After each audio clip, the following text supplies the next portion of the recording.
El estadio de Hergang fue escenario del duelo entre el filial del PSV y el Dordrecht, correspondiente a la jornada 29 de la segunda división neerlandesa, un encuentro donde los visitantes buscaban sumar para afianzarse en la tabla media. El equipo filial de los granjeros tomó la batuta del partido desde el primer minuto. Esta actitud hizo que el escenario para el Dordrecht fuera particularmente complejo, y con un equipo que jugaba mayormente atrás, el mexicano Stefano Carrillo sufría las consecuencias de esta estrategia, pues su labor se volvió solitaria, ya que tendría muy poco contacto con la redonda durante largos periodos. Dentro de las pocas opciones que presentó, fue cuando al minuto 20 logró desmarcarse y probar un disparo desde la frontal, pero su intento fue bloqueado oportunamente. Cuando el balón llegaba a sus pies, generalmente en posiciones retrasadas, el delantero trataba de acarrear el esférico para llevarlo al campo rival. Una misión casi imposible ante la superioridad numérica de los locales. Carrillo tendría que buscar la pelota en la dividida, ir al choque para competir por el balón, un panorama que suele dificultarse para el joven mexicano, cuyo juego se potencia cuando recibe de frente. La misma situación condicionaba a Stefano a buscar la jugada individual, ya que al perder tantos balones en los duelos, los pocos que le eran favorables quería exprimirlos por sí solo, confiando en su velocidad y su regate para generar peligro sin depender de sus compañeros que apenas lograban conectar con él. Más tarde, en una jugada de frustración, el mexicano le hizo una zancadilla al rival cuando éste le ganaba la posición, aunque el árbitro le advirtió sin necesidad de tarjetearlo. Las dificultades seguían para el Dordrecht, que en este juego fue más tiempo la presa que el cazador, y la superioridad del PSV obligaba a sus 11 jugadores a replegarse detrás de la línea que divide la media cancha. Terminó así la primera parte y dio inicio el segundo tiempo. Para este periodo, los carneros se pararon mejor sobre el terreno de juego, ajustando su posicionamiento y comenzaron a ganar terreno. Esta mejoría posibilitó que se acercaran de mejor manera al área del PSV, generando mayor atrevimiento para pisar el área de los locales. Este cambio de dinámica le ayudó al mexicano a recobrar la confianza, pues pisaba más tiempo su zona natural, pudiendo posicionarse cerca del área rival, donde sus movimientos resultaban más peligrosos y su conexión con el juego era más fluida. Sin embargo, no se le había presentado ninguna ocasión clara que le permitiera poner a prueba al portero Nick Schicks. Es así que al minuto 59, el director técnico Dirk Kuyt decidió sustituir al mexicano. Pero al minuto 63, el PSV hizo un golpe de autoridad. Una jugada elaborada por la banda terminó con un remate cruzado de Sami Bohudane. No obstante, el encuentro no terminaría así, pues Daniel Van Vianen se encargó de empatar los cartones con un cabezazo a segundo palo, cerrando oportunamente la jugada. Los equipos se tuvieron que conformar con el empate hasta el final del encuentro. Con este resultado, el Dordrecht se queda en el 9º lugar con 41 puntos en la tabla, sumando una unidad valiosa en un campo complicado.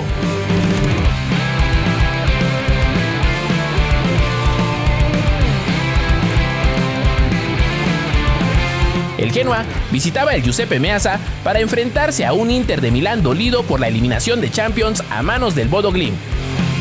En esta jornada 27 del calcio italiano, el partido lo empezaba con intensidad el Nerazzurri, una intensidad que el equipo genovés trató de igualar, con Johan saltando la línea desde los primeros compases para que ni Thuram ni Boni recibieran cómodos en el cinturón del medio campo.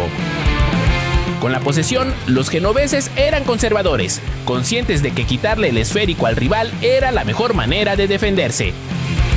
De momento su arco no caía, movían desde el fondo, sorteando como podían la primera línea de presión en busca de llevar el juego a un punto medio.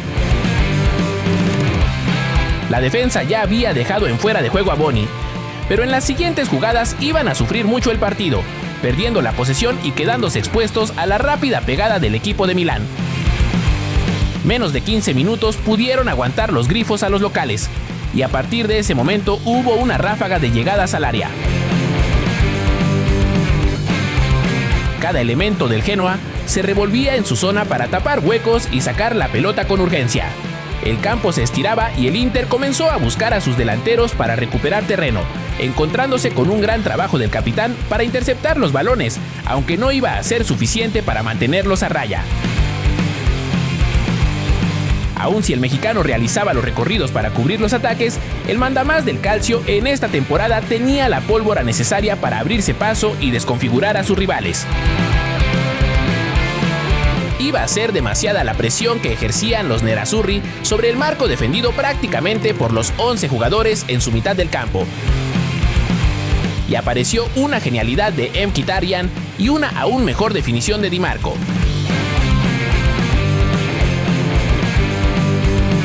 El Genoa solo podía soñar con desarrollar sus ideas futbolísticas en un escenario de este tamaño, porque el Inter podía generar fútbol en baldosas, usando la presión rival como incentivo para encontrarles las espaldas.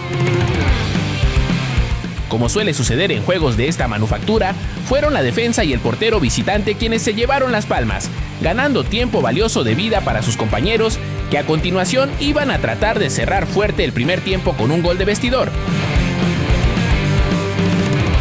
Johan avanzaba más allá del medio campo para generar superioridad numérica, pero era evidente el nerviosismo. No arriesgar de más, porque si lo hacían tenían 60 metros a sus espaldas que recorrer. Esta fue una de las situaciones que más restó brillo al Genoa, que inconscientemente se volvía muy conservador en campo rival. Para la segunda mitad, el partido fue más parejo en cuanto a la posesión. Los genoveses sabían que matar la dinámica del Inter era la prioridad y lo realizaron con gran oficio, entendiendo que para sobrevivir no bastaba con replegarse, sino que debían cortar el ritmo, hacer más lenta la circulación nerazzurra y obligarla a jugar a un tempo que no le favorecía. Aprovecharon cada interrupción, cada saque lateral, cada falta táctica lejos del área para enfriar un poco más el ímpetu del equipo local.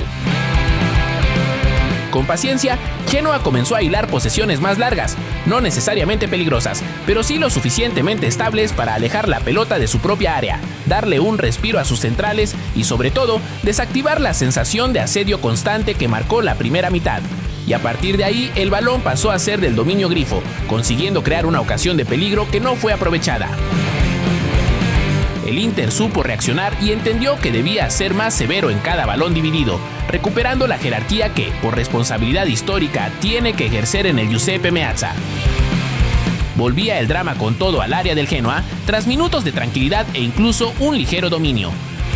Los ataques llegaban de todas las formas y sabores, las salidas que antes eran claras se comprimían, sin manera de escapar de la asfixia. En un momento Billow sacó una mano salvadora tras el desvío de su compañero, pero la jugada continuó con Enrique, quien al querer centrar se encontró con la mano de Amorim. El penal era claro y Çalhanoğlu engañó al guardameta para ponerle hielo a la situación. En los siguientes minutos, el Inter invitaba a los grifos a atacarlos, con mayor confianza en su capacidad de recuperación y pegada en reconversión. El Genoa recorría de costado a costado con la pelota, buscando los resquicios o esperando que alguno de sus jugadores con más duende tocara la flauta, como estuvo cerca de hacerlo Ellerson, con un remate desviado en el corazón del área.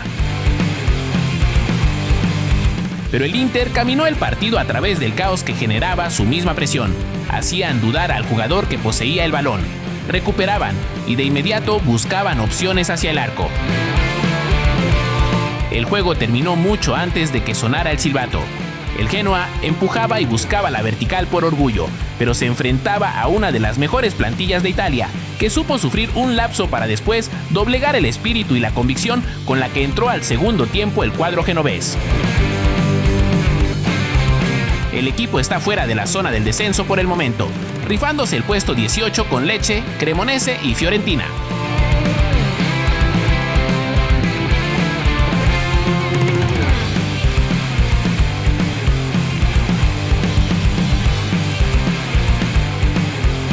Segundo Old Firm para Julián Araujo en 2 meses, pero esta vez con el público en su contra en el hostil Ibrox Stadium. La primera llamada de atención sucedió durante los primeros segundos, en un cambio frontal que dejaba pagando al mexicano en el recorrido.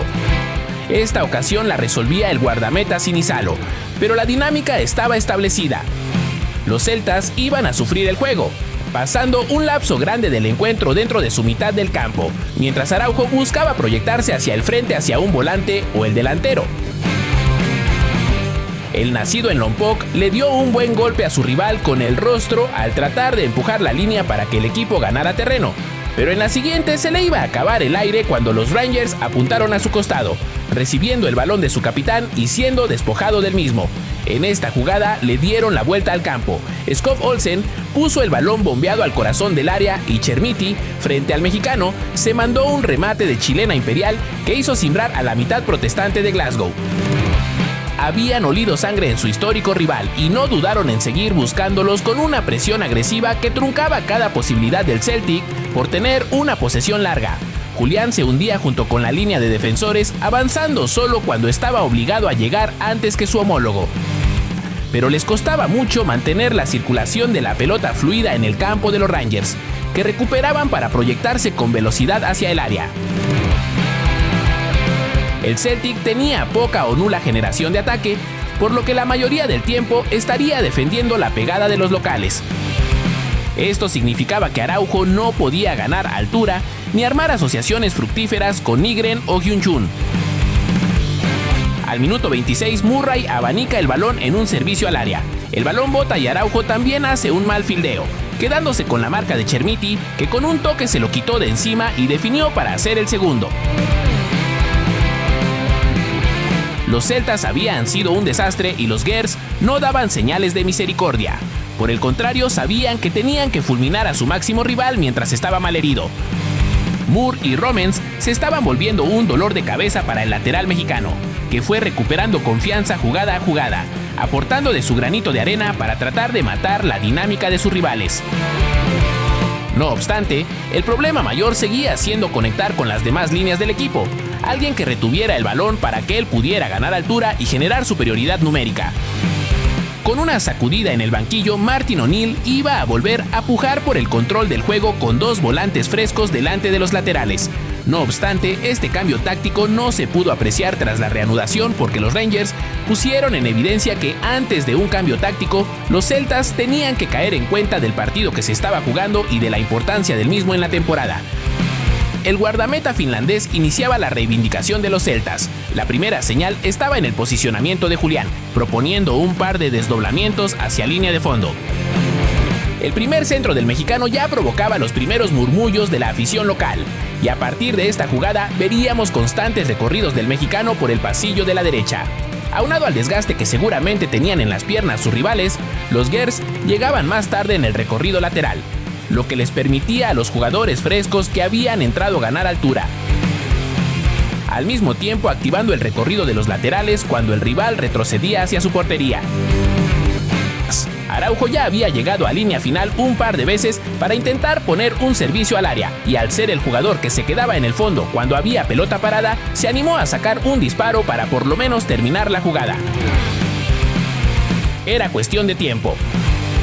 Los Teddy Bears se metían dentro de su área, y por la izquierda llegaba un centro a la frente de Tierney para descontar con solo 10 minutos de segunda mitad.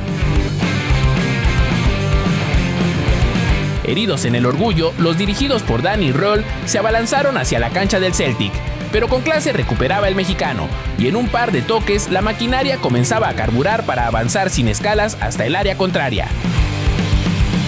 Gracias a reforzar la contención, le costó más trabajo al equipo romper el medio campo de los Rangers, pero el dominio se seguía reflejando a través de llegadas de peligro que hasta el medio tiempo eran impensadas. Sin estar tan asfixiado por la línea de presión, Araujo tenía más tiempo para pensar en armar la salida. Sobre todo parecía entenderse mejor con Reo Hatate. Julián se había vuelto una pieza más en el despertar del Celtic, que ya dominaba uno de los derbis europeos con más carga social en esta parte del mundo, cansando a los presentes en el estadio que veían cómo los paseaban de un lado a otro, pero sobre todo cómo ahora eran sus jugadores quienes no contaban con respuesta.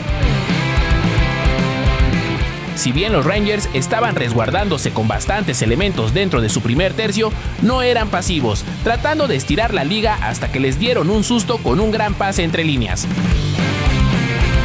Los Gers, conscientes de que un tercer gol podía sentenciar no solo el partido sino el golpe moral a su eterno rival, salieron con una agresividad renovada, como si hubieran conservado una reserva de energía solo para este tramo final.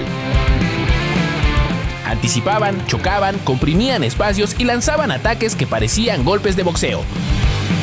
La visita resolvía con oficio, saliendo viva de esta ráfaga de ataques que tenía todo que ver con el respeto a su historia. El equipo se hizo de la pelota una vez más, en busca de esa rendija en ambos costados que mostrara alguna debilidad. Fue por el costado de Araujo donde James Forrest puso el servicio a la cabeza de Maeda. El VAR encontraba una mano en la jugada y se marcaba penal. Los jugadores locales hicieron todo lo posible por alargar el cobro, mientras Araujo tomaba la pelota para quitarle presión a Hatate. Algo le dijo Raskin al mexicano que lo calentó, y el árbitro le sacó la amarilla. Hatate se preparó desde los 11 pasos y cuando jaló el gatillo, Butland adivinó el disparo, recuperándose en 2 tiempos para la segunda salvada, pero ya no pudo hacer nada en la tercera oportunidad. Se jugaron 3 minutos más en los cuales los Rangers tomaron la pelota, enfriando el partido para evitar una tragedia en su portería. El partido terminó en nota baja para los celtas, a quienes desfavorece el resultado por alejarse más del liderato. Aún después del pitazo final se calentaron los ánimos en la cancha. Aunque al principio Julián estaba separando, le recordó algo a Raskin que solo avivó la flama. Se metió Moore a donde no lo habían llamado y le dio un empujón. La situación escalaba cuando el mexicano iba retando a cada uno con gestos y palabras.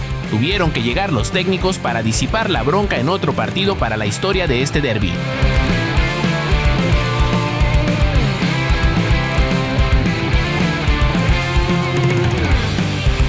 El estadio La Tumba de Salónica acogió el duelo entre el PAOK y el Asteras, correspondiente a la jornada 23 de la Liga Griega, en un encuentro donde el mexicano Jorge Sánchez salía en la banca de suplentes. Apenas corrían los primeros compases del partido cuando una jugada elaborada terminó por el centro, con un remate que Dimitrios Chatsidis conectó para abrir el marcador. Sin embargo, al 86, Jonjoy Kenny se lesionó al pisar mal en una caída, teniendo que dejar la cancha por ese motivo. El lateral mexicano, que esperó su oportunidad desde el banquillo, ingresó para controlar los últimos suspiros del encuentro, con la misión de asegurar la banda y administrar la ventaja. Al 88, el mexicano participaba acompañando la jugada proyectándose por su costado. Así, mandó un centro preciso al área que obtuvo rematador a través de Anestis Mito, pero el balón fue detenido fácilmente por el arquero. Pero no sería la última jugada con veneno por parte de los locales, pues más tarde, en una transición rápida, Andrija Jivkovic recibió en la frontal, recortó hacia su perfil y le puso medio gol a Anestis Mito para asegurar el encuentro. Jorge Sánchez no tuvo más acciones para mostrarse en los escasos minutos que disputó. Su labor se limitó a dar algunos pases seguros que mantuvieron la posesión y a encargarse de resguardar su zona. El partido finalizaba con un marcador que reflejaba la superioridad local. El PAOK se lleva 3 puntos que lo colocan en el tercer lugar con 50 unidades en la tabla.